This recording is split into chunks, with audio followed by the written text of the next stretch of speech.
안녕하세요, 가치환입니다. 7월 31일 목요일 국내 시장이 마감되었습니다.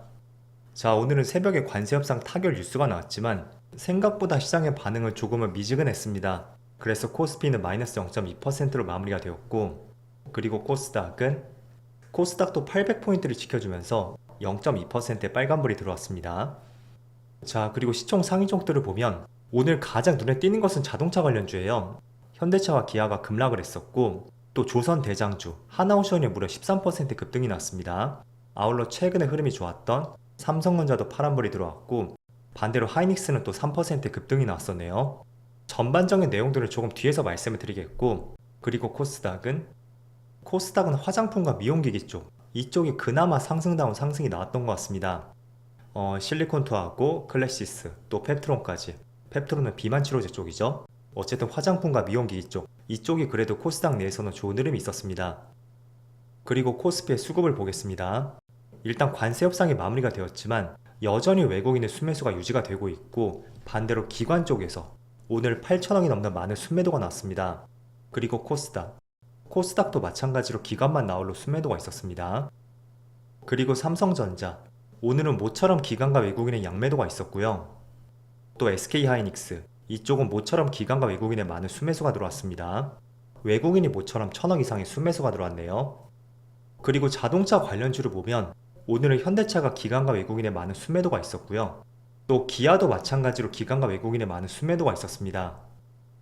반대로 급등이 나왔던 하나오션, 이쪽은 외국인의 3,000억 가까운 순매수가 있었고, 기관은 별다른 움직임은 없었습니다. 그럼 이어서 주체별 매매 동향에 대해서 살펴보도록 하겠습니다. 7월 31일 외국인이 가장 많이 매수한 종목은 하나오션, SK하이닉스, 하나에어로스페이스, 두산에너빌리티, 두산, 이렇게 순서대로 매수했고, 그리고 기관은 SK하이닉스, 두산에너빌리티, 하나시스템, 삼양식품, 이렇게 순서대로 매수했습니다. 이어서 해외 증시를 보겠습니다. 자, 최근에 미국 시장은 정말로 큰 변동성 없이 언제 이렇게 시장이 평이했는지 굉장히 조용하게 움직이고 있습니다. 나스닥은 거의 전날과 비슷하게 마무리가 되었고, 최근에 하루 등락폭이 거의 0.5% 안쪽에서 그 안에서 굉장히 움직임이 나오고 있습니다. 그래서 뭐 이런 움직임을 나쁘다고는 볼 수는 없겠죠. 어쨌든 시장이 큰 악재가 되었었던 관세 협상, 그 이슈도 이제 거의 끝 무렵이라고 할 수가 있고, 그렇다고 또 시장에서 긍정적으로 볼 수 있는 강력한 호재가 있는 것도 아닙니다. 그렇다 보니 최근에 굉장히 평이하게 움직임이 나오고 있는 것 같고요. 또 S&P 500도 마찬가지로 전날과 비슷하게 마무리되었습니다. 그리고 다우지수도 마찬가지고요. 반면에 반도체는 0.8%의 빨간불이 들어왔고, 일본 증시도 0.8%의 빨간불이 들어오고 있습니다. 또 대만도 0.4%, 중국 증시만 0.6% 빠지고 있습니다. 자, 그동안 국내 시장은 관세 협상에 타결되지 않았고, 또 그 시안이 계속 임박해지면서 약간은 불안하게 볼 수 있는 요인들이 상당히 많았습니다.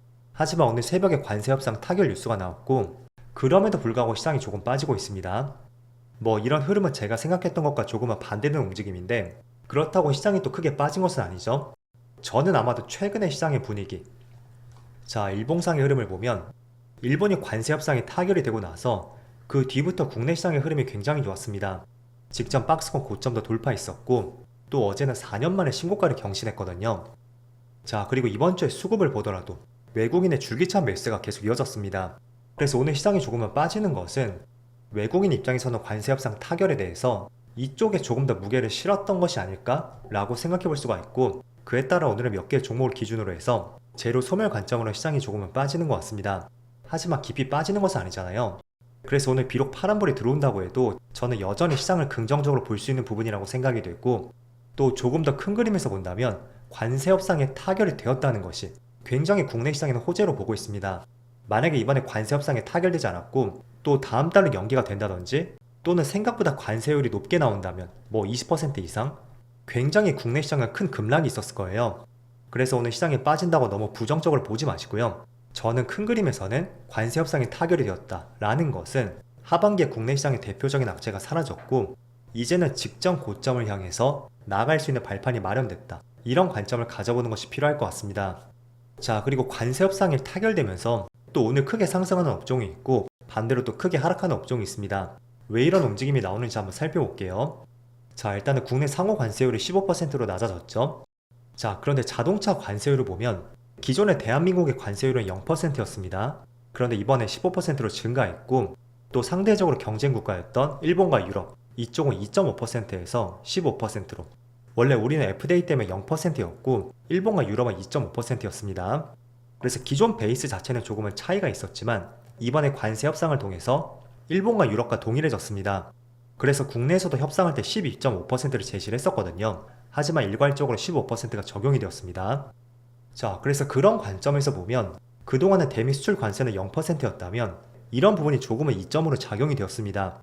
하지만 일본과 유럽과 동일해진 관세 때문에 국내 자동차 기업들은 2.5%의 관세 혜택이 사라졌다는 거죠. 그렇다 보니까 현대차가 시초가 대비 크게 급락하는 것 같다는 생각이 들고 또 오늘 외국인의 많은 순매도도 나오고 있다고 보고 있습니다. 자, 그렇지만 이건 오늘 하루의 움직임이고요. 이게 뭐 내일도 급락하고 또 내일 모레도 저는 이렇게까지는 하락이 나오지 않을 것으로 생각하고 있습니다. 어쨌든 관세 격차가 동일해졌다는 것은 약간의 마이너스적인 요소는 될 수는 있겠죠. 하지만 큰 틀에서 관세 협상이 타결이 되었다는 것은 자동차 기업의 최대 악재가 되었던 관세 이슈, 그게 마무리가 되었다는 것이 저는 더 긍정적으로 볼 수 있는 부분이라고 생각이 되고, 그리고 기술적인 부분을 본다면 자, 직전 4월과 5월 당시에 쌍바닥을 한번 형성했습니다. 그리고 거길 기점으로 해서 지금 하나의 추세, 저는 이 추세가 깨지지 않는다면 조만간에 며칠 안에 다시 반등이 나오지 않을까? 그 관점으로 자동차 관련주를 바라보고 있습니다. 그래서 오늘은 초기에 매수를 했었고 관세 협상이 타결될 것으로 전망했던 다양한 주체들이 있었겠죠. 그 주체들의 차익 매물이 나왔을 가능성도 있고요. 또 유럽과 일본과 동일해진 관세율 때문에 기존에 2.5% 혜택을 보고 있던 것이 있었죠. 그게 사라졌다는 것이 단발적인 리스크로 작용은 될 수도 있습니다. 하지만 큰 그림에서 이 추세가 깨지지 않는다면 자동차 관련주는 한번 흐름을 다시 돌릴 수도 있는 하반기가 되지 않을까? 그런 생각을 갖고 있습니다. 자, 그리고 관세 협상 타결과 더불어서 2주 뒤에 미국에서 정상회담이 잡혔습니다. 자, 그렇다 보니 가장 크게 반응이 나왔던 것이 바로 남북 경협주예요. 제가 이틀 전에 이런 말씀 드린 적이 있었죠. 분명히 지금 정부에서 남북 경협주에 대해서 관심이 쏠리는 시점이 있을 것이고 그거는 관세 협상이 끝나고 나서 뭐 빠르면 하반기 내지는 내년 상반기쯤에 그때쯤에 주목을 받는 시점이 있을 것이라는 말씀드렸습니다. 그래서 관세 협상이 종료가 되었고 2주 뒤에 정상회담이 있다는 것은 여기서 또 새로운 뉴스가 나올 수도 있다는 건데 그걸 대표적으로 남북 경협주에 대해서 시장에 관심을 돌린 것은 아닌가? 저는 그렇게 바라보고 있습니다. 자, 그래서 지금 아난티가 11% 급등이 나오고 있고 거래대금도 2천억 이상 터졌습니다. 그리고 대한TI도 마찬가지죠. 지금 7% 가까운 상승이 나오고 있고 뭐 어쨌든 아직까지는 어떤 팩트 뉴스가 나온 것은 없습니다. 때문에 지금 움직이는 것은 어쨌든 테마성 움직임일 가능성이 있고요. 이런 경우에는 주가에 한번 강한 상승이 나오면 또 크게 급락하는 그런 가능성도 충분히 있습니다. 하지만 중점적으로 봐야 되는 것은 공교롭게도 트럼프와 이재명 정부 취임 시점이 그렇게 차이가 나지 않습니다. 트럼프는 올해 1월에 취임을 했었죠. 그리고 이재명 정부는 6월에 취임을 했습니다. 그런데 이 사이에 가장 큰 핵심이 되었던 것은 바로 관세 협상이었어요. 그런데 관세 협상이 점점 타결되는 국가들이 많아지고 있고 또 마지막으로 남은 중국까지 타결이 된다면 그 다음으로 시장이 주목할 재료는 과연 무엇이 될까? 이런 생각은 한 번쯤은 해볼 수가 있고 또 2주 뒤에 정상회담이 잡혔다고 했죠. 그런데 가장 크게 반응을 했던 것은 남북 경협주였다 라는 것은 그냥 지나칠 수 있는 그런 업종은 아닌 것 같습니다. 그래서 꾸준히 주가의 흐름을 잘 참조해 보시고요. 저도 계속 관찰하고 있거든요. 또 새로운 뉴스가 나올 때마다 계속 살펴드리겠습니다. 그리고 마지막으로 관세 협상이 타결되면서 오늘 가장 큰 상승을 보이는 것이 바로 조선주가 될 수 있습니다. 자, 일단 조선주는 하나오션을 중심으로 강한 상승이 나오고 있고 또 한 번의 역사적 신고가를 경신했습니다. 저는 개인적으로 관세 협상이 타결되면 주가가 조금은 빠지지 않을까? 이런 생각을 했습니다. 이 부분은 조금은 다르게 움직이고 있는데 일단 취지는 그거예요. 국내에서 3,500불을 미국에 투자하기로 했습니다. 그런데 그 중에서 약 45% 정도? 엄청난 규모죠?